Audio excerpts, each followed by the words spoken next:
बांदा जिला मुख्यालय से 50 किलोमीटर दूरी पर स्थित देव तालाब में भगवान भोलेनाथ की सोमनाथ रूप की शिवलिंग विराजमान है, जिसके दर्शन के लिए देश विदेश से लोग आते हैं। लोगों का मानना है कि भगवान शिव के आदेश पर भगवानों के शिल्पकार स्वयं भगवान विश्वकर्मा ने एक रात में ही इस भव्य मंदिर के भवन का निर्माण किया था और शिवलिंग की स्थापना की थी, जिसे आज सोमनाथ शिवलिंग के नाम से जाना जाता है। स्थानीय लोगों का कहना है कि वर्षों पूर्व मुगल शासक औरंगजेब द्वारा मंदिर में रखे शिवलिंग को खंडित करने का प्रयास भी किया गया था, जिसके बाद वह शिव के प्रकोप से बच नहीं पाया और उसका अंत हो गया। ये रहस्यमय शिवलिंग दिन में 4 बार रंग बदलता है। रीवा जिले की शिवनगरी देव तालाब का नाम ही तालाबों से जुड़कर बना है। देव तालाब में भगवान भोलेनाथ की सोमनाथ रूप में शिवलिंग विराजमान है। कहते हैं कि त्रेता युग में शिव के परम भक्त श्रृंगी ऋषि देव तालाब में शिव दर्शन के आराधना में लीन थे, जिसके बाद स्वयंभू ने महर्षि को दर्शन देने के लिए विश्वकर्मा को इसी जगह मंदिर बनाने के लिए आदेशित किया और भगवानों के शिल्पकार भगवान विश्वकर्मा ने यहाँ पर खुद से भव्य मंदिर का निर्माण किया। उसके बाद रातों रात यहाँ विशाल मंदिर का निर्माण हुआ और शिवलिंग की स्थापना हुई, जिसे सोमनाथ रूपी शिवलिंग कहते हैं। मंदिर निर्माण के दौरान भगवान विश्वकर्मा ने इस मंदिर को ऐसा आकार दिया कि मंदिर भवन में किसी भी तरह का कोई जोड़ नहीं है। समूचा मंदिर ही एक विशाल चट्टान में तराशा हुआ है। इसके साथ ही चारों ओर तालाब बना दिए, जिससे सदैव भगवान भोलेनाथ का जलाभिषेक हो सके और इन्हीं तालाबों के चलते इस नगरी को देव तालाब नाम दिया गया। श्रृंगी ऋषि वही महर्षि हैं जिन्होंने अयोध्या के राजा दशरथ को पुत्र रत्न प्राप्ति के लिए फल भेंट किया था। लोग बताते हैं कि मुगल शासक औरंगजेब के शासनकाल में उसके आदेश में सेना ने मंदिर में विराजित भगवान सोमनाथ रूपी शिवलिंग को खंडित करने की कोशिश की, जिसके बाद ही उसका सर्वनाश हो गया। कहते हैं कि शिवलिंग को तोड़ने का प्रयास किया गया था, जिसके कारण शिवलिंग में 3 दरारें पड़ गई और इसे भगवान शिव की महिमा ही कहेंगे कि एक दरार से खून तो दूसरे दरार से दूध और तीसरे दरार से गंगा की धारा निकल पड़ी। तब से ही यहाँ पर भगवान भोलेनाथ के सोमनाथ रूप के दर्शन करने को लेकर श्रद्धालुओं का जमावड़ा लगने लगा। देव तालाब क्षेत्र में सावन, अगहन और फाल्गुन मास का बड़ा ही महत्व है तथा यहाँ पर इन महीनों में मेला लगा रहता है और देश विदेश से श्रद्धालु भगवान के दर्शन के लिए आते हैं। इतिहास में भी ये दर्शाया गया है कि भगवान विश्वकर्मा ने जब भोलेनाथ के मंदिर को स्वयं से आकार दिया, उसके वर्षों बाद रीवा सियासत के महाराजा ने मंदिर के चारों ओर दिशाओं में 4 अन्य देवी देवताओं का मंदिर बनवा दिया और उस शिवलिंग के अलावा 4 अन्य शिवलिंग की स्थापना कराई गई। न्यूज़ ऑफ भारत के लिए रीवा से संभागीय हेड सतीश शुक्ला की रिपोर्ट। में जो शिव जी की प्रतिष्ठा के संबंध में चर्चाएं हैं, तो त्रेता युग में श्रृंगी ऋषि ने एक तपस्या किया। तपस्या से प्रसन्न होकर ब्रह्मा जी ने उन्हें वरदान के रूप में इस शिवलिंग को प्रतिष्ठापित किया। ये एक विश्वकर्मा का बनाया हुआ मंदिर है, किसी मानव निर्मित नहीं है। एक रात्रि की रचना है और रात में ही 5 शिवलिंग की प्रतिष्ठा हुई। अब से इसके चारों ओर पूर्व, पश्चिम और उत्तर में शिवकुंड, इस प्रकार 3 तरफ इसमें तालाब हैं। इसका जो पंचमुखी हनुमान जी का मंदिर है, राजघराना गुलाब सिंह के द्वारा निर्मित हुआ। पार्वती जी का मंदिर जो है तपोनिष्ठ झाड़ी बाबा जो शिव बाड़े के पुजारी थे, उनके द्वारा निर्मित हुआ, आज से लगभग 1000 वर्ष पहले। और इधर जो हनुमान जी का मंदिर है, ये निर्मित हुआ रघुनाथगंज के सेठों के द्वारा। साथ ही झाड़ी बाबा इतने तपस्वी थे, उन्होंने यहाँ पे समाधि लिया। उनसे प्रसन्न होकर के, अभिभूत होकर के बिचरेटा नरेश राजघराने के द्वारा वहाँ पे मंदिर का निर्माण किया गया। उनकी सिद्धि के बारे में अनेक किंवदंतियाँ हैं। अष्टांग योग, अनेक साधनाएं, सिद्धि, अंतिम में उन्होंने समाधि लिया था। कैसा भी दुख दर्द हो, मान मनोती से लोग आते हैं, परिक्रमा करते हैं और सब लोगों के कष्ट दूर होते हैं। इसी मंदिर के नीचे का मूल गर्भगृह जो है मंदिर के निचले वाले भाग में है, जिसका दरवाज़ा दक्षिण की ओर शिवकुंड की ओर था। आज की स्थिति में वो अवरुद्ध है। राजघराने ने कई बार उसको साफ कराना चाहा कि इसको निकाले, लेकिन वो सफल नहीं हुआ। औरंगजेब ने यहाँ भी अपना तोड़ताड़ करने का प्रयास किया कि इसको पूर्व दिशा से दरवाज़ा कर दें, इसको विकृत कर दें, लेकिन दैवी शक्तियों से अभिभूत होने के नाते अंततः वो स्वयं ही खुद ही अवनत हुआ और यहाँ से चला गया। तो ये किसी मानव निर्मित नहीं है, मनुष्य ने नहीं बनाया है, ये विश्वकर्मा की एक रात्रि की रचना है। इस संबंध में और भी कई रहस्य दबे हुए हैं, कहते हैं कि मणि भी थी होगी, लेकिन वर्तमान में अब ये सब जो है छिपे हुए हैं गर्भगृह में नीचे, जमीन के नहीं, जमीन के उसमें तल भाग में। मुख्य जो है ये तो ऊपर सामान्य रूप है उसका, मुख्य इसका शिवालय का मूल रूप जमीन के नीचे है, सतह पे लगभग 50 फुट की एरिया में जितने में भी है यहाँ से ये बना हुआ। कहते हैं महाराजा गुलाब सिंह ने यहाँ पर मार्ग बनाने की कोशिश की। हाँ, मार्ग बनाने के लिए प्रयास किया, लेकिन अंततः उनको ऐसा आभास हुआ कि इसमें हाथ ना लगाया जाए, इसको यथावत रहने दिया जाए, तो दरवाज़ा नहीं खुल पाए। कहाँ से श्रद्धालु यहाँ तक? श्रद्धालु यहाँ जो है कई राज्यों से, यूपी, एमपी, बिहार, इसकी दिल्ली वगैरह, यानी भारतवर्ष के कोने कोने से हमेशा यहाँ आना जाना लगा रहता है। और लोग इस मंदिर की संरचना को देख करके जो है अभिभूत होते हैं, क्योंकि इसके जो कलाकृति है ऐसा लगता है किसी दैवी शक्ति के द्वारा स्थापित किया हुआ है, मानव निर्मित नहीं है। भोलेनाथ का ये कौन सा रूप है शिवलिंग का? शिवलिंग इनका ये काशी बाबा विश्वनाथ का रूप है। किस नाम से जाने जाते हैं? ये नाम तो बस बाबा विश्वनाथ के रूप में ही इनकी चर्चाएं हैं।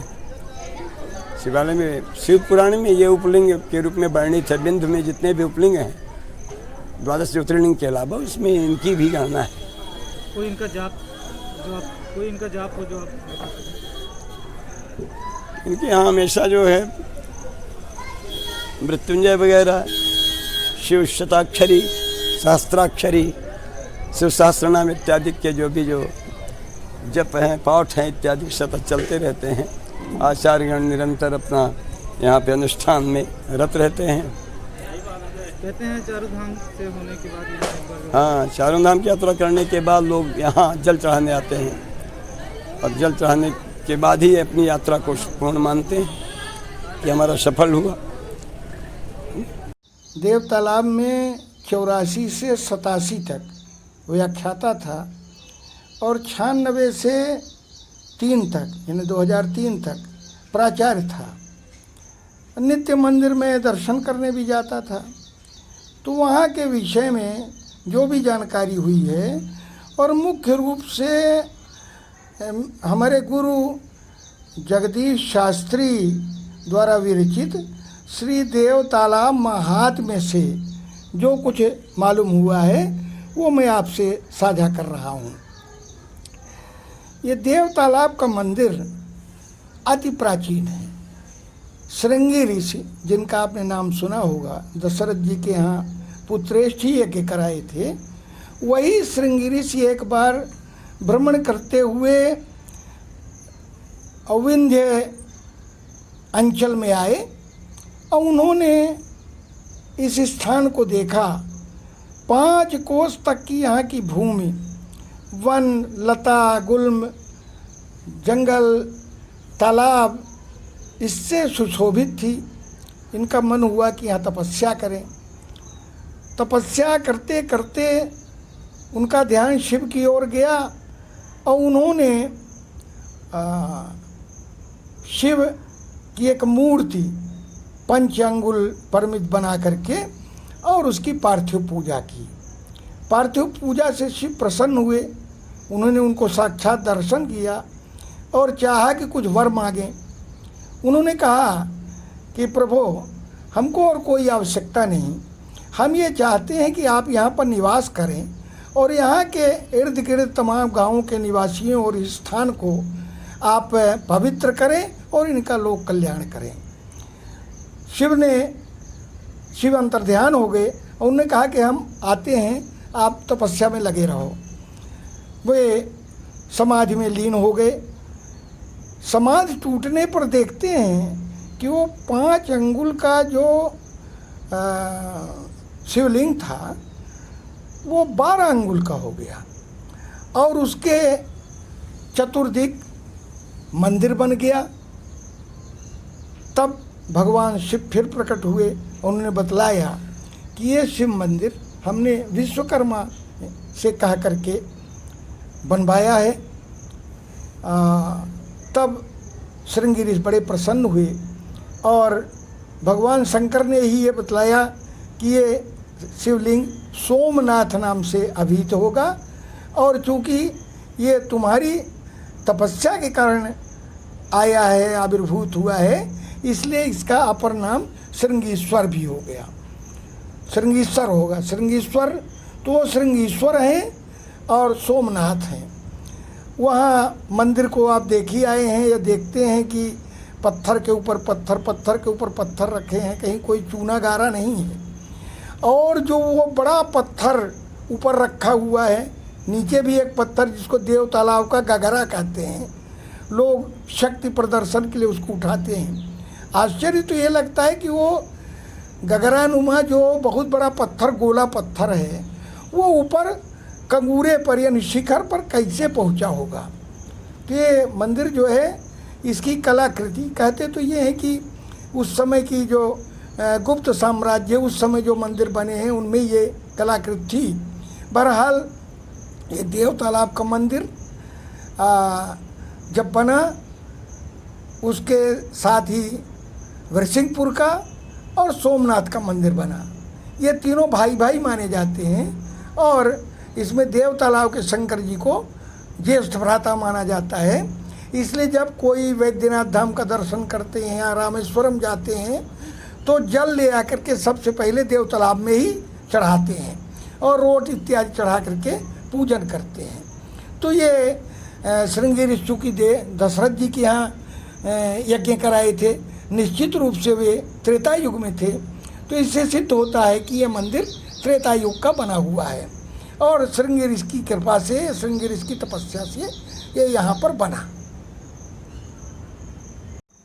कविवर्य श्री जगदीश शास्त्री ने श्री देव तालाब महात्म्यम में लिखा है कि इस मंदिर के नीचे ठीक इसी के अनुरूप इतना ही बड़ा मंदिर है और वहाँ सिर्फ श्रृंगी ऋषि जा कर के पूजा पाठ करते थे, तपस्या करते थे। उसके बाद तो उसका जाने का कोई रास्ता, कहते हैं कि रास्ता यहीं शिवकुंड के अंदर से था, कहीं नीचे नीचे, लेकिन अब उसका पता नहीं लगता है। एक बार महाराज गुलाब सिंह ने अवश्य ये सोचा कि चूँकि इसमें प्रवेश और निर्गम एक ही है, तो ऐसा ना हो कि पूरब की तरफ इधर से प्रवेश हो, पूरब की तरफ से निर्गम हो। उन्होंने यंत्रियों को बुलाया, श्रेष्ठ यंत्रियों को। उनने देखा तो बोले कि नहीं भैया, संभव इसलिए नहीं है कि पत्थर पर पत्थर रखे हुए अनगढ़ पत्थर, अब अगर इसको तोड़ने का प्रयास किया जाएगा तो ये पूरा का पूरा मंदिर गिर जाएगा, इसलिए इसमें दूसरा द्वार नहीं हो सकता।